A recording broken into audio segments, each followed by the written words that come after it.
You see him right now. We'll actually hear from Jaden on the new offense under OC David Blau in just a few minutes. And then just up the road in Baltimore, Lamar Jackson out there also learning a new offense. He spoke for the first time in months today. Wait until you hear what he had to say about the changes for the Ravens. That's coming your way. And in New England, they're focused on returning to the Super Bowl. Drake Maye out there on the field. And of course, the countdown to an expected A.J. Brown trade is on. The Patriots very much involved there. For more on that, we are going to start there. Welcoming in our Mike Reese. And Mike, how did the current receiver group look out there today?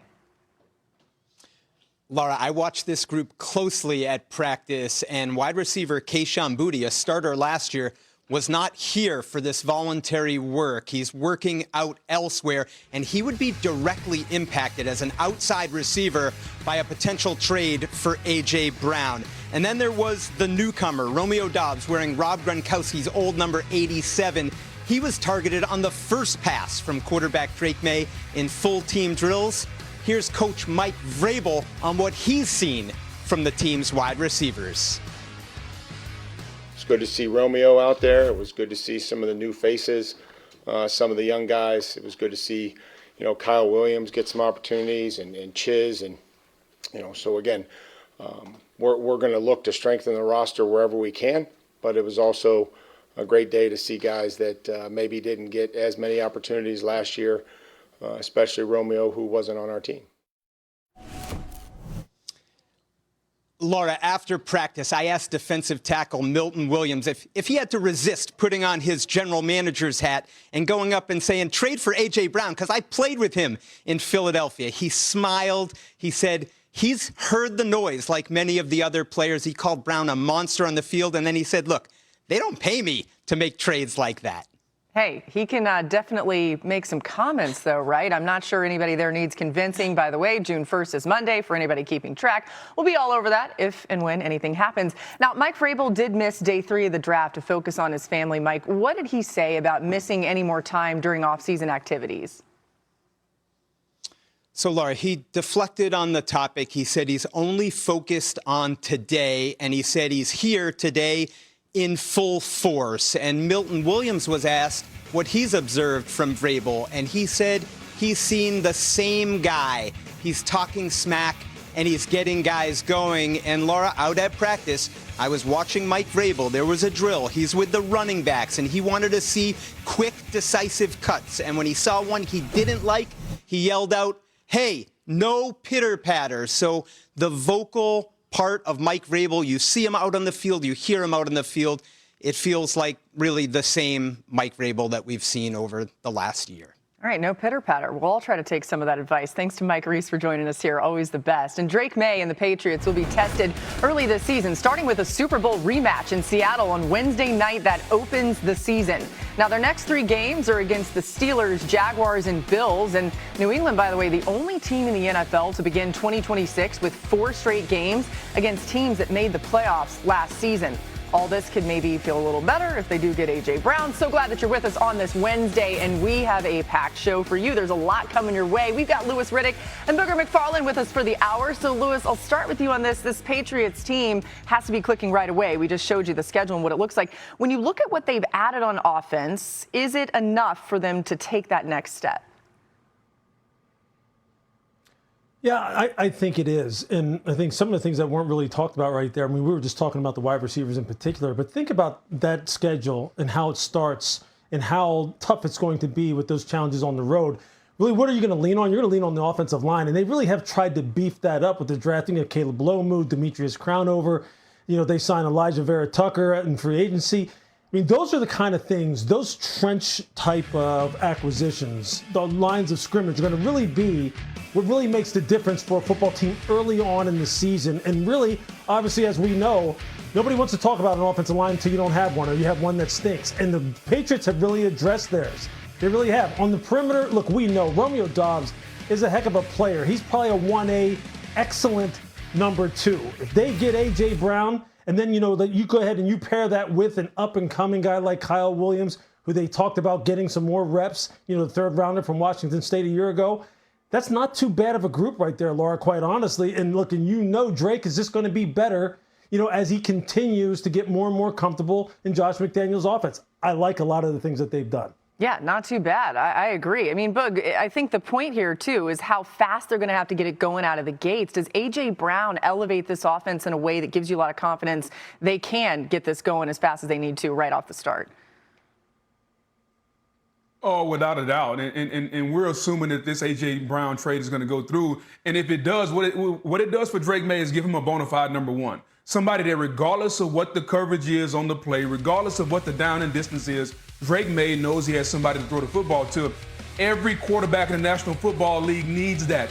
Joe Burrow has Jamar Chase. Think about when Patrick Mahomes had Tyreek Hill. Now he's got Travis Kelce. Like, everybody needs somebody that when the chips are down, you can throw the football to. And preferably, that needs to be a guy on the outside playing the X position that can win one-on-one battles. So if they do make this trade, I think that's going to take Drake Maye's game to the next level. And it's going to make this Patriots offense a little bit more diverse and give them some more weapons on the outside, Laura. Yeah, Drake Maye was the only quarterback in the NFL to complete at least 70% of his passes when targeting wide receivers last season. And now, as we keep alluding to, he could be getting A.J. Brown. We're going to leave that there. We got our first look, by the way, at Patrick Mahomes out on the field at Chiefs OTAs yesterday. That's less than 6 months since tearing his ACL and LCL. You see him out there with a knee brace on, but looking pretty good, moving around pretty well. Remember, the Chiefs opened the season on Monday Night Football against the Broncos. It's pretty good to see, just as a football fan, him out there doing all of this. Mahomes, of course, has his sights set on playing in that game, Monday Night Football or season opener. Boog, when you see that video, what do you think of Mahomes being out there already?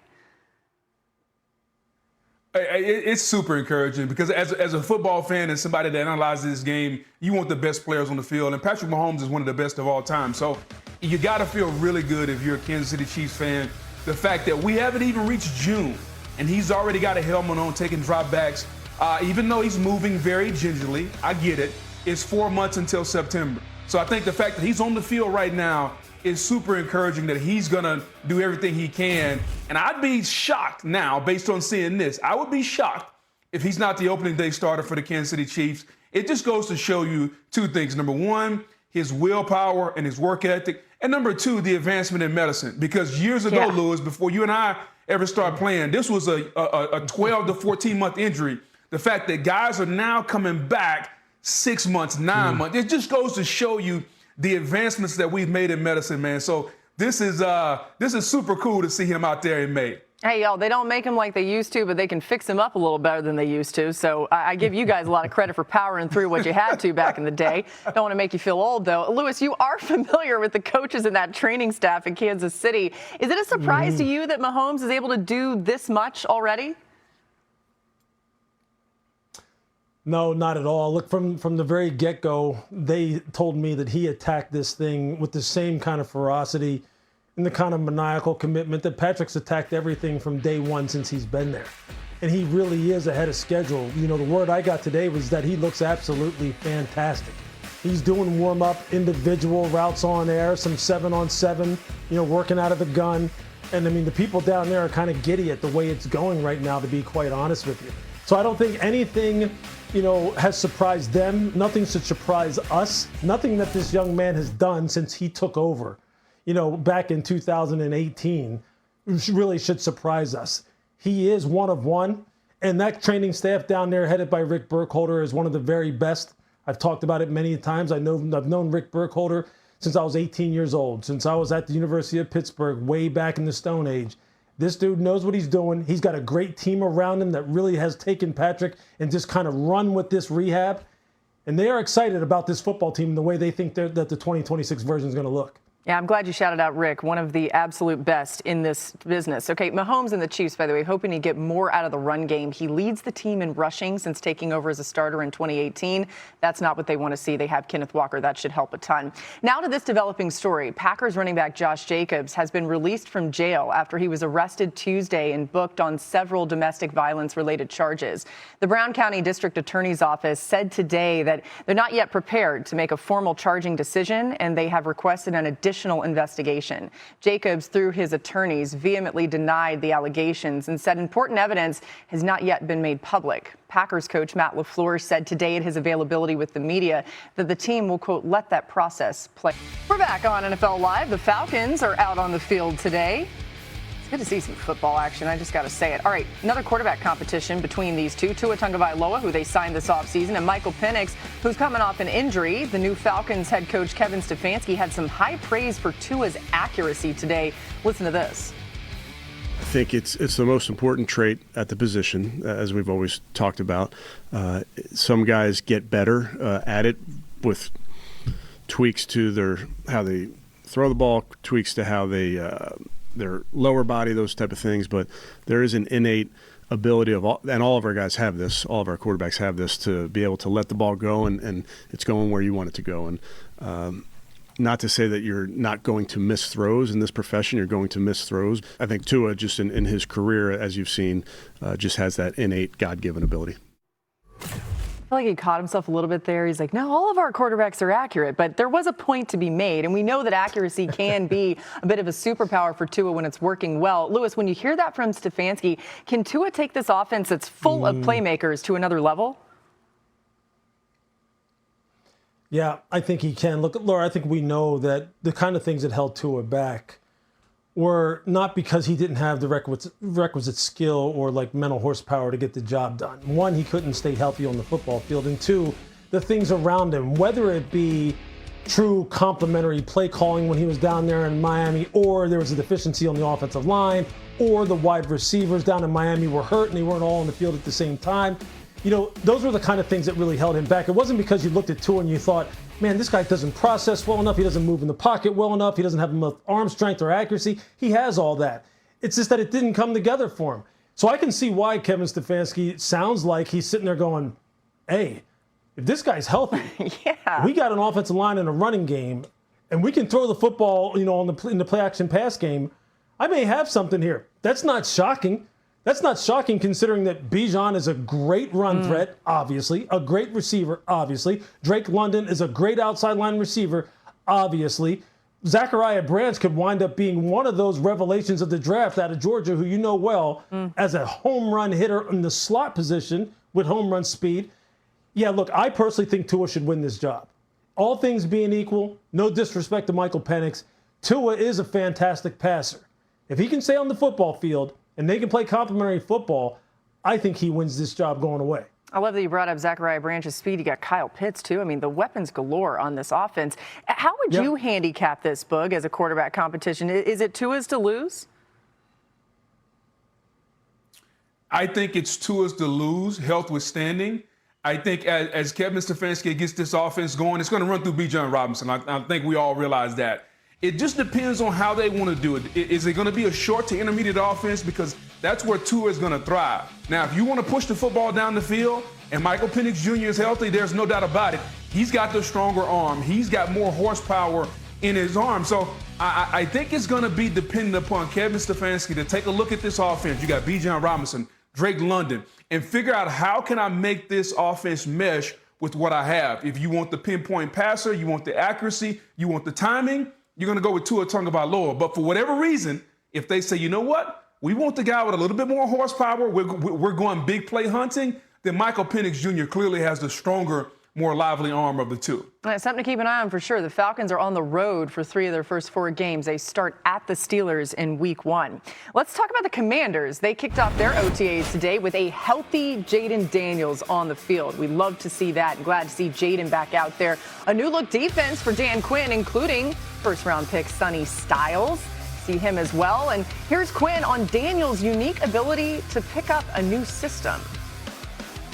I always notice and admire him of just like the work ethic, the coming back to get it right. His mental quickness, John, is always something that just jumps out to me of like learning a system so quickly and fast. And so I think I saw that a few years ago, and I'm feeling those same instincts now as you guys will see at practice, you know, more huddle, and it'll look differently. You'll see him under center more, but you see the same intent, you see the same communication, and I think it's the like the mental quickness that he makes things that are difficult look easy, and I know they're not. I'll just say I'm just excited to see Blau live in action, and for the first time and be able to go out there and see how he calls plays and gets his rhythm and his cadence of things. Yeah, Daniels will have a different look on the offense heading into year 3. David Blau has taken over for Cliff Kingsbury as the Commanders' OC, and Washington added running back Rachaad White and tight end Chig Okonkwo in free agency this offseason. They used a third-round pick on Clemson receiver Antonio Williams.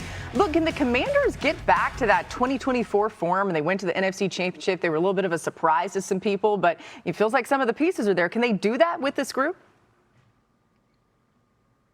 Yeah, I think they can. Obviously, Jaden Daniels has got to get back to being the guy that we thought he was well on his way to being, which is a top 5 to 10 quarterback in the game. If he can do that and limit the amount of hits they take, then it's going to come down to, can they run the football from a standpoint and from an offensive line standpoint, can they protect him? If they can do all that, the receivers on the outside are ultimately going to be the key. Do they have enough horsepower with Terry McLaurin and those guys on the outside to go out and get open so Jaden Daniels can throw the football with timing and rhythm in this offense? But make no mistake about it, as long as 5 is healthy, this offense can be explosive. Then it comes down to the playmakers around them and the offensive line, can they protect for him? But I look forward to seeing Jaden Daniels flourish, because I think we all saw what he was on his way to being, and the injuries last year kind of took that away from us. Yeah, I mean, football is just better when Jaden Daniels is healthy, as we've seen what he could do in 2024, which is great to watch. Lou, what are you expecting from him this season? I'm a big believer. And I think we just forgot. We just forgot about Jaden only because he played in 7 games a year ago. It's almost like, his rookie year didn't happen, because that's how the news cycle goes, right? If you're not current, if you're not happening, if you're not blowing it up in the present, people forget about what you did in the past. This dude is the truth now. This guy took the league by storm 2 years ago. He was throwing that football in ways we've never seen a rookie quarterback do. And I think now that Terry McLaurin got his contract settled, he's not going to miss the entire offseason. He's not going to deal with lower body injuries. And then you go ahead with Terry, and now you add Antonio Williams from Clemson, who we know this guy is explosive, super explosive. Those 2 guys, along with Rachaad White, Ja'Cory Krosky-Merritt, that's a nice combination. Katron Allen, who they drafted out of Penn State. Look, Boog's right. The offensive line, especially early in the season, has to carry the day until the perimeter guys and Jaden can establish that chemistry under new play caller David Blau. But how about Jaden Daniels coming out here talking about, look, I'm excited to see how the offensive coordinator looks. He ain't worried about himself. He's talking about, I want to see how this guy looks, and I'm excited about him. That just shows you how mature and how on top of it this dude is, man. Jaden is for real. He'll return this year, and he'll remind us all of who he is. Oh, I love it. Call that shot.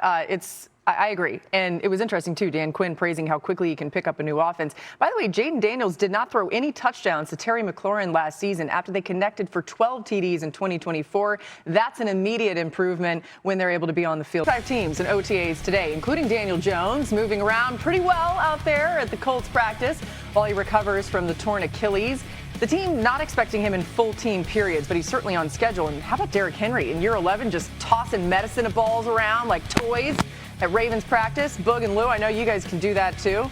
Look at this guy. He's an absolute beast. Quarterback Lamar Jackson spoke today. We'll have that for you in just moments. And in Philly, Jalen Hurts out there with his Eagles teammates, learning yet another new offense. Offensive coordinator's plans for the season. Of course, Nick Sirianni talked about Hurts, and Hurts talked about all that today. Sean's done an awesome job thus far, and just really like the command that he has in front of the room, and the conviction that he has in front of the room, and the knowledge that he has in front of the room. It's been a really good process so far. He's come in and he's very clear, giving good direction. You can definitely see the vision. Ultimately, it's a different leader, different coordinator. It's exciting to be able to learn the new brand of football, get new perspective, and just grow. I don't know, as many different coordinators as Jalen's had, he could just keep repeating that over and over again. Hopefully for him, he doesn't have to. Hopefully this really works. Big changes this offseason for an Eagles team that got 21 points per game from the offense last year, the fewest in Jalen Hurts' career as a starter. Sean Mannion taking over as the OC. They added wide receivers Mekhi Lemon, Dontavian Wicks, and Hollywood Brown through the draft, trade, and free agency. Lou, how can Sean Mannion get the most out of Jalen Hurts and this offense? What's going to be the key to do that? Yeah, I think, Laura, it's really getting him comfortable with all the things that we've talked about ad nauseum that he, so far at this point in his career, hasn't been comfortable with. Namely, consistently working under center, really taking advantage of the play-action passing game, and then attacking the football field between the numbers, okay, which is the easiest, or rather the most direct way to attack a team, and in the way in which most defenses don't want you to attack them, between the numbers, because it's the shortest throws and the easiest throws. So I think if he can get him comfortable with that, and I think a lot of that's going to come off of play action, I think that that's going to take Jalen's game to a whole nother level. Look, he has met every challenge at every different phase of his career. Every time people think as though, well, it's going to be a new offensive coordinator that's going to like hold him back. Well, he's just not a pure pocket passer, the kind of guy who can read it out full field the way other quarterbacks can. He proves him wrong again. I think this is really the challenge for Sean Mannion. Get him comfortable with that. Get him comfortable with a much more diverse offense in terms of formations, shifts, motions, different presentations they can give a defense. And then getting all these new guys on the same page, especially if AJ's not going to be there. Devontae's going to be receiver number 1. Makai Lemon's probably going to be receiver number 2. And let's not forget about Eli Stowers, their second-round pick from Vandy. Yeah. That's the big guy who could control the middle of the field along with Makai Lemon. So these are all things, there's a lot of moving parts there. But Jalen has answered the challenge every single time. I expect him to do the same here. Yeah, and this is going to definitely be a new challenge. You know, he's answered the call. And typically in situations like this, guys, most receivers run to the quarterback. Like, receivers can't wait to find a quarterback that can get them the football because they know their numbers will go up. But here we have a situation, by all accounts, A.J. Brown is running away from Jalen Hurts, seemingly. Like, I don't know all the inner workings, but it sure seems like he wants out of Philadelphia for some reason. So now, if you're Jalen Hurts, I think you got something to prove. Because, yes, I get all the offensive coordinator turnover. I truly understand that. But this is professional football. You're a pro quarterback. You're paid a lot of money to understand and play the offense in which you're in. And so I'm not going to make excuses for him with all the turnover at the offensive coordinator position because he's paid handsomely for that. Now, he's got to go out because they interviewed like 20 coordinators to try to find the right one for him. They got Sean Mannion. So the relationship between he and Sean Mannion is paramount. I think this is the biggest season of Jalen Hurts' career because there's been a lot of turnover around him, and he's the constant. They changed offensive coordinators. They brought in Saquon Barkley. A.J. Brown is about to leave. Like, there's been a lot of turnover. He's been the constant, though. And so can he get this team back to where they want to be in the Super Bowl? This is the biggest season of his career, and him and Sean Mannion have to be on the same page. Yeah, I hear you on the big expectations. I mean, but remember, it was only a couple years ago that he was in the Super Bowl and could have been the MVP of the game as well as he played. So, again, on Mannion and Hurts as well to figure all that out. Now, Hurts also had this exchange with reporters about A.J. Brown.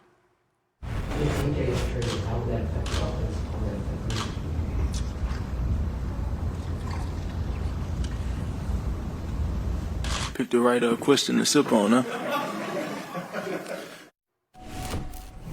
Okay, and if you were wondering, like, what was said after that, it was just that. Basically, he's like, oh, I need some hydration right now. All right, A.J. Brown, not there today. I would have got some water, too. Yeah, right, exactly. Yeah, when y'all start talking crazy, I need to get me a water. I got something to sip on. Just let it breathe. You can do whatever you want to do. I'm kidding. You two never do that. A.J. Brown, by the way, not there today. We don't expect to see him in an Eagles uniform this season. As Adam Schefter has reported, the expectation he gets traded to the Patriots on or after June 1st. That's Monday. Lou, how do they replace him? Look, I think here what you're looking at is going to be really a team effort, right? So they don't have a body type like A.J. Brown's. Okay, AJ's 6'2", 6'3", 220 pounds. Okay, he's built like Mr. Olympia. You're just not going to go find another guy like, we'll just throw this guy in here and he'll do the same thing. It's going to be by committee. So now, like, Devontae has to become primary receiver number 1. We know he's capable of carrying that kind of load. He's done it his whole life. I mean, there's a reason why he won the Heisman Trophy at Alabama. Makai Lemon, he's an inside-outside guy. Again, smaller though, 5'10", 190 pounds, tough as hell. He showed that at USC throughout his career. He's going to have to carry the load. Eli Stowers, to me, is the one, though, who's going to have to be more like a big receiver than a tight end and going to have to be that guy to be the big catch radius, big body presence in the middle of the field. Because really that's where, look, A.J. won a lot on the outside. But remember back in his days in Tennessee, any in-breaking route, A.J. just cooked people on because of how big he is. And that's where Eli's going to have to win. Hopefully they can get all that done. There's a lot of moving parts in Philly, man. A lot. I know. It's something to keep an eye on for sure. And we haven't said this yet, so I'm going to say it now. Sean Mannion, the 5th different offensive coordinator for Hurts in the last 5 seasons. There's so many different stats that revolve around these different coordinators for Jalen Hurts because he's had so many. All right, the Vikings quarterback competition continues at their OTAs today. Kyler Murray signed this offseason after a disappointing year from J.J. McCarthy, but head coach Kevin O'Connell has said it will be a competition. Here's both quarterbacks today speaking after you see them out there on the field. It's been great. It's been great. It's what I love to do. You know, ever since I was a little kid, be an NFL quarterback, be out there to chase my dream, winning Super Bowls, to be out here with the guys in a new environment, getting acclimated to Minnesota and the system. And like I said, just all the guys been welcoming me. It's been great. It's been awesome. Look, the organization made a decision that they feel like is going to improve and the depth and the quality of the room, and you know they feel like they made that decision. But you know, all I'm thinking about is continuing the upward trajectory that I set for myself last season, that last quarter of the season, and continuing to be the best version of me every single day. Okay, of all the quarterback competitions, I think this one is by far the most interesting. Boog, who's going to win this job? There's a reason Kyler Murray is there. I'm going to just leave it at that from the J.J. McCarthy standpoint. I think this is Kyler Murray's job to lose. I think the fact that you have Jordan Addison, Justin Jefferson on the outside, you need a quarterback that can unlock those weapons. J.J. McCarthy, it just looked like last year that the moment was too big for him, Laura. And I know Justin Jefferson said the right thing over and over, but you got to know, after the season he had last year, he's going to be behind closed doors saying, hey, I don't care which one of you play, but whoever plays better get me the football. I think Kyler Murray has proven to be an above-average passer. And then, here's the thing we're not talking about. When all else fails, he can use the athleticism and get out of the pocket. I think this offense, this could be the best offense in the NFC, bar none. If Kyler Murray is the guy that we think he is, and he can go back to that from what he was in Arizona, this easily could be the best offense in the NFC. Wow. Lewis, what will you be watching as Kyler learns O'Connell's offense? And you think about it, I mean, Boog referenced it too, these great Vikings wide receivers.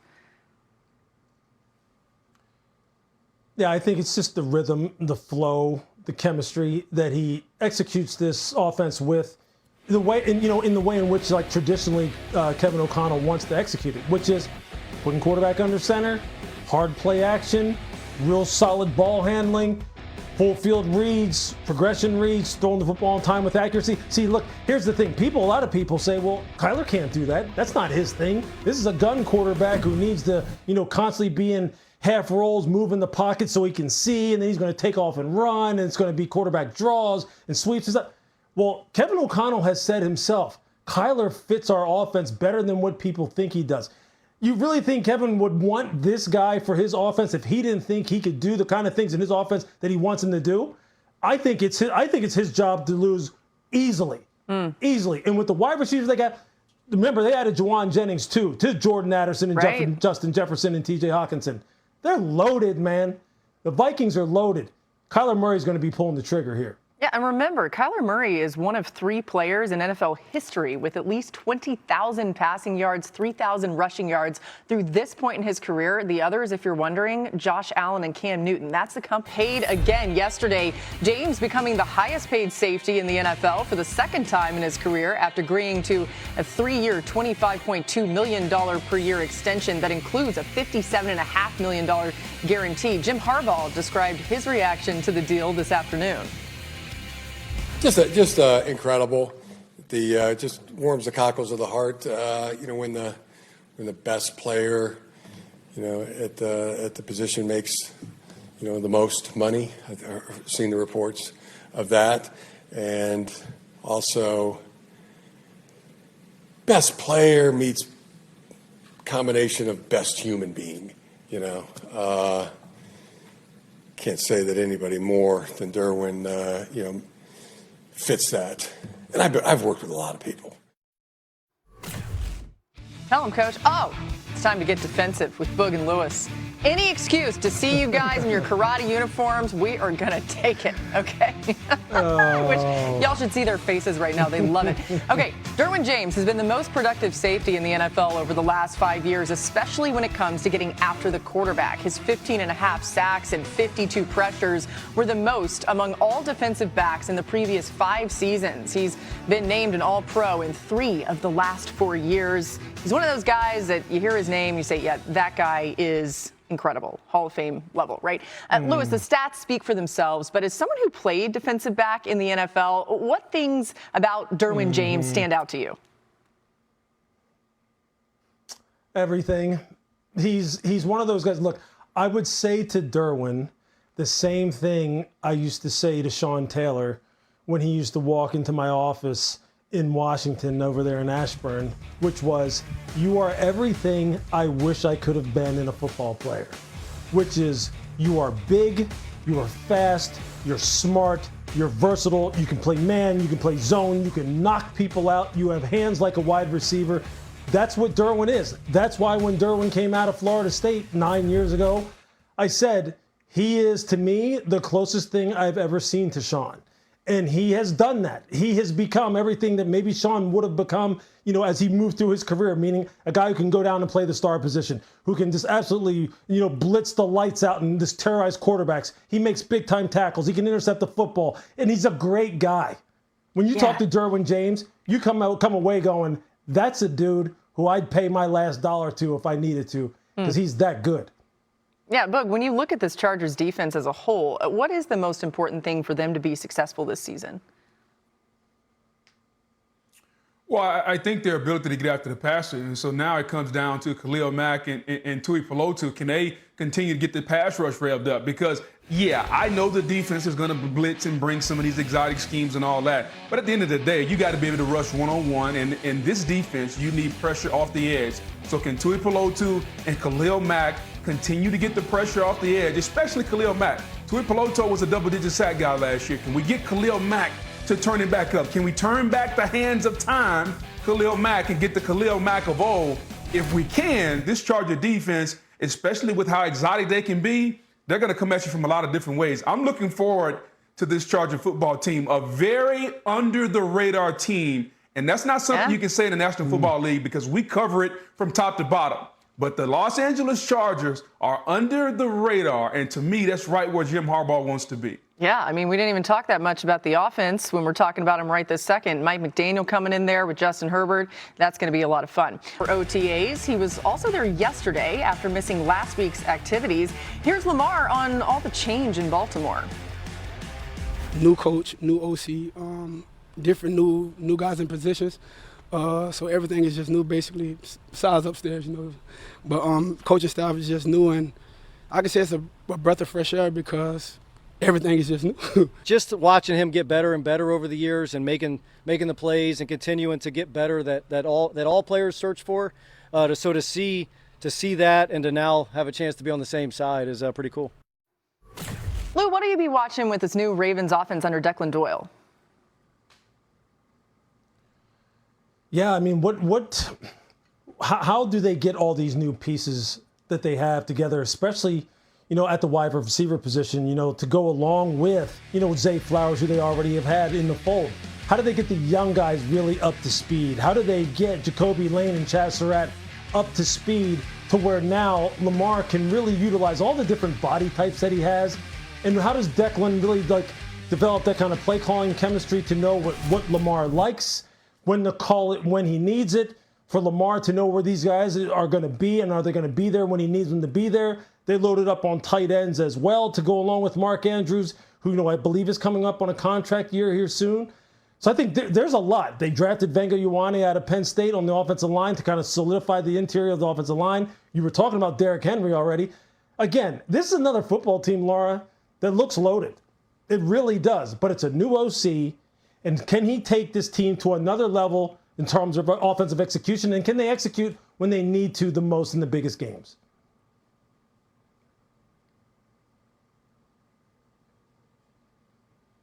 Yeah, I completely agree with you. I think it comes down to Lamar Jackson, because if you look at Lamar and this offense, then to me, the ceiling has got to be Super Bowl. And it's all going to come down to Lamar Jackson, Derrick Henry. Can he stay healthy? And in the biggest moments, the issue for the Ravens has been this.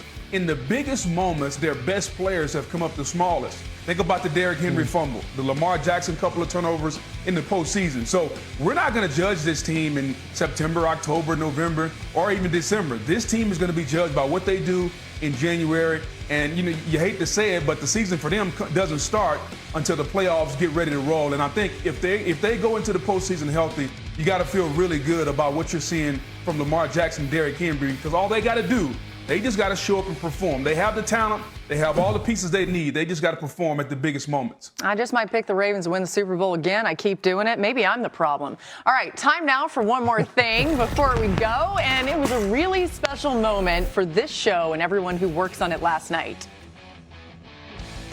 So we won an Emmy. This is the Emmy.